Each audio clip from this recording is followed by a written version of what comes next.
Hello दोस्तों। जब ये गवर्नमेंट आई थी, सेंट्रल गवर्नमेंट, हमें बोला गया था कि हमारे अच्छे दिन आने वाले हैं। अच्छे दिन से हमारा मतलब था कि हमारे ज़मीनी स्तर पर बहुत सारे बदलाव आएंगे। ये जैसे कि हमें अच्छी सड़कें मिलेंगी, अच्छा शुद्ध हवा मिलेगी, हमारी थाली में परोसा गया जो जहर है वो ख़त्म हो जाएगा, जो सब मिलावटी केमिकल से बनाया जाता है या मिलावटी चीज़ों से बनता है, हमारे लिए जो मेडिसिन आती हैं वो सब हमें शुद्ध मिलेंगी, ताकि हमारा इलाज बिल्कुल सही तरीके से होगा। पर मेडिसिन में भी सेम वही मिलावट चल रही है, खाने में भी वही सेम मिलावट चल रही है।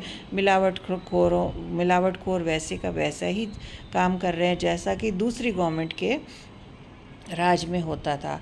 ना कोई करप्शन ख़त्म हुआ है। हर चीज़ के लिए हमें आज भी पैसे देने पड़ते हैं। हर चीज़ के लिए हमें आज भी मिलावटी चीज़ ही मिलती है। चाहे हम किसी भी ब्रांड का चीज़ ले लें, ब्रांडेड भी चीज़ें आजकल हम ये सोच कर लेते हैं कि हमें ये शुद्ध मिलेंगी, पर लेकिन ब्रांड के बॉक्स भी और ब्रांड के पॉली बैग्स भी मार्केट में पता नहीं कहाँ से ये लोग ले लेते हैं मिलावट को, और उसमें अपनी मिलावटी चीज़ें बेच रहे हैं। और ये ब्रांड वाले भी पता नहीं कैसे उनके हाथों में लग जाती हैं चीज़ें। ब्रांड वाले भी अपनी कोई आवाज़ क्यों नहीं उठाते हैं कि ये ऐसा क्यों हो रहा है, हमारे साथ नहीं होना चाहिए। और वही सब चीज़ें जो बाकी गवर्नमेंट के ज़माने में चलती थी, वही सब चीज़ें अभी भी चल रही हैं। तो अच्छे दिन तो हमारी ज़िंदगी में मेरे को नहीं लगता आए हैं। अच्छे दिन वही होते हैं जब ज़मीनी स्तर पे हमारे जीवन में बदलाव आए। हाँ, कुछ गरीबों को घर दे दिया, और 80, मैं कहती हूँ 80 लाख लोगों को ये लोग मुफ्त खाना दे रहे हैं। तो मुफ्त खाना देने का मतलब क्या होता है? आप मुफ्त खाना कैसे दे रहे हो?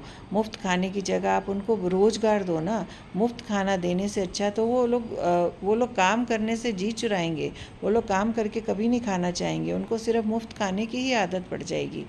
तो इससे अच्छा तो उनको चाहे छोटा बड़ा जो भी रोज़गार उनके लायक है वो रोज़गार देना चाहिए, ना कि मुफ्त में आप खाना बांट रहे हैं। हाँ, जो लाचार हैं, जो अपने अपने शरीर से लाचार हैं, जिनको खाना कमा के नहीं खा सकते हैं, उनको देना बनता है।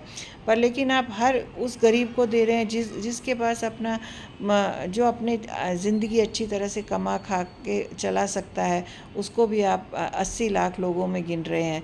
तो फिर ये तो सरासर नाइंसाफ़ी हुई ना। आप उनके लिए रोज़गार क्यों नहीं पैदा कर रहे? आप उनको मुफ्त बैठ के खाने की आदत क्यों डाल रहे हैं?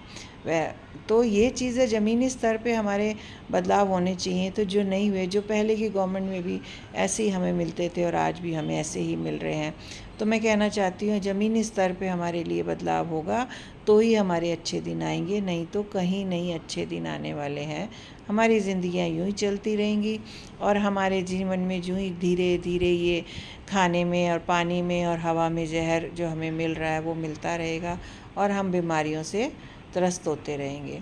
और फिर उसके बाद जब बीमारियों से त्रस्त होएंगे तो हमें मिलावटी दवाइयाँ भी मिलती रहेंगी, और हम अपने देश के कई लोगों को खोते रहेंगे।